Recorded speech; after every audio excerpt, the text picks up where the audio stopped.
Bientôt, l'Institut supérieur des techniques appliquées sera projeté sur l'orbite de la modernité. Les ministres de l'enseignement supérieur et universitaire ainsi que son collègue des transports et voies des communications, ajouté à cette délégation, l'ADG de la RVA, ont fait une descente sur terrain. Ils envisagent de mettre à la disposition de cet institut des équipements et un laboratoire moderne. Explication, Jacques Kabab. Le comité de gestion de l'Institut supérieur des techniques appliquées ISTA doit présenter une fiche reprenant toutes les préoccupations en vue de créer les conditions favorables permettant la formation de qualité des ingénieurs capables de prendre la relève. C'est dans ce cadre que le ministre de l'Enseignement supérieur et universitaire, Machako Mamba, celui des Transports et Voies de Communication, Mathieu Pita, ainsi que l'administrateur directeur général de la Régie des voies aériennes, Jean Assise, ont envisagé ce jeudi, à l'issue de leur visite à l'ISTA, et voies et moyens de doter cette institution des équipements et laboratoires modernes. Le ministre de l'ESU, qui a circonscrit l'essence de cette visite, a souligné la disponibilité du ministre des Transports et Voies de Communication et de l'ADG de la RVA de travailler avec l'ISTA pour permettre à cette institution de récupérer son prestige datant dans la formation des ingénieurs techniciens de qualité. Le ministre Mathieu Pita a, de son côté, exprimé la disponibilité de son ministère de doter cette institution académique en équipements et laboratoires de pointe.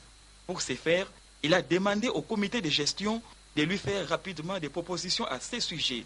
Pour Jean Assise, l'ADG de la RVA, son entreprise a besoin des experts que l'ISTA doit former. Il a exprimé son souci de sceller un partenariat avec l'ISTA pour que dans 5 ans, cette institution produise les ingénieurs de qualité qui peuvent être utilisés par la RVA.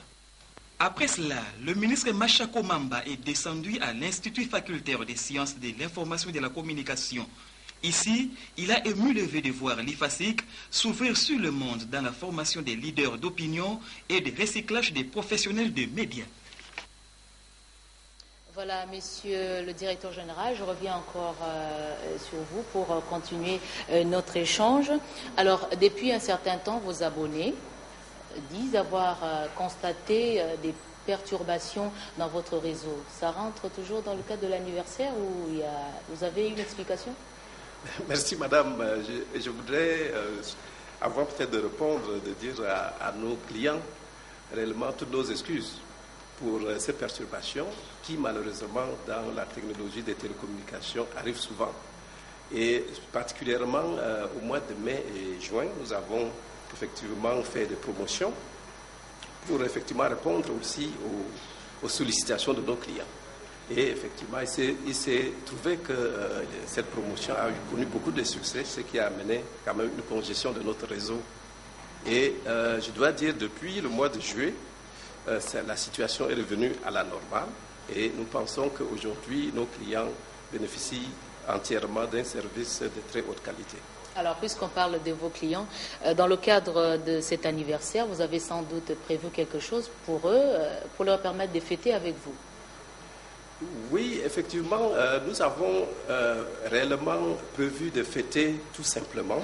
Et effectivement, depuis le mois d'août, nos clients ont la possibilité, à travers des jeux très simples de SMS, de gagner plusieurs dizaines de milliers d'unités de communication. Voilà, je vous garde encore une fois avant de boucler ce journal avec vous. Jeudi, sinistre a vécu. La SONAS a traité 53 dossiers.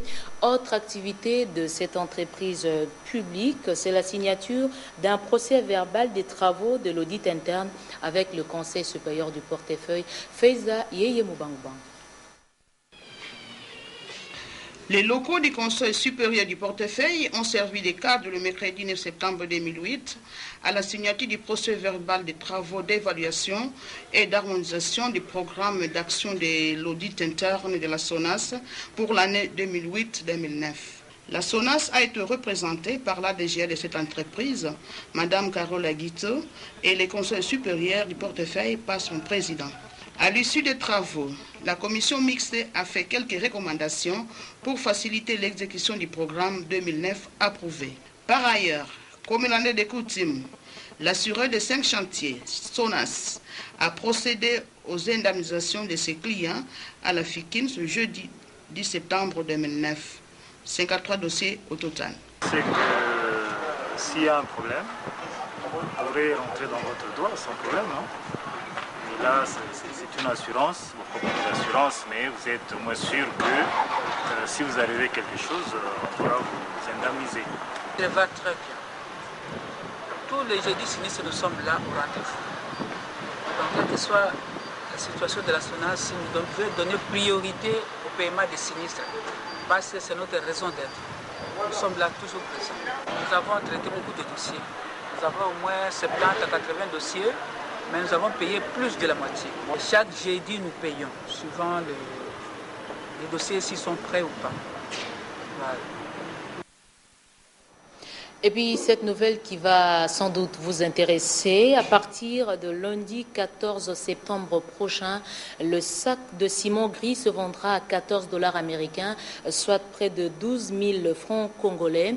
C'est ce qui ressort de la réunion des concertations que le secrétaire général à l'économie, Boni Mwawatadi, a eu avec les producteurs et les distributeurs du ciment gris en République démocratique du Congo.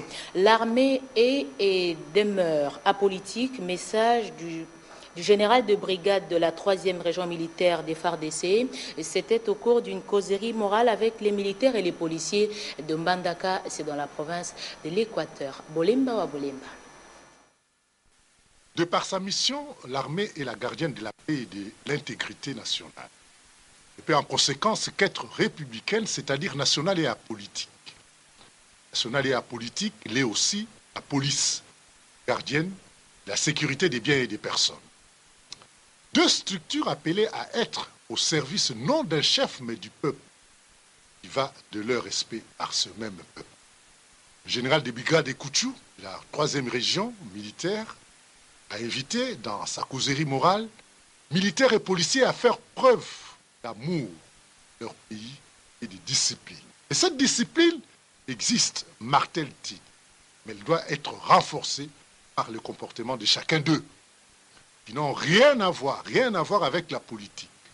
Problèmes, conflits y afférents ne leur concernent pas. Comme pour leur dire que le fondement d'une armée et d'une police républicaine est lié à son organisation et ses structures. Militaires comme policiers n'ont d'ordre à recevoir que du chef d'état-major général de l'armée et de l'inspecteur général de la police, et non des autorités ou leaders politiques. Le général Ekouchou a mis en garde ceux qui recourent pour des intérêts personnels au trafic d'influence, à exécuter des ordres ou instructions des autorités politico-administratives non conformes à la loi. Il a cité le cas de ceux qui sont affectés à la sécurité de ces autorités. De même, ils doivent pas se laisser distraire par des discours démobilisateurs. La chose politique n'est pas leur affaire. Si les problèmes se posent au pays, ces problèmes les concernent aussi et ne peuvent servir de prétexte d'insubordination, de trahison, de désaveu, d'indiscipline. Armée et police, et par leur mission, contribuent non seulement à la sécurité et à la paix, mais aussi à la promotion économique et sociale d'un État, a-t-il conclu.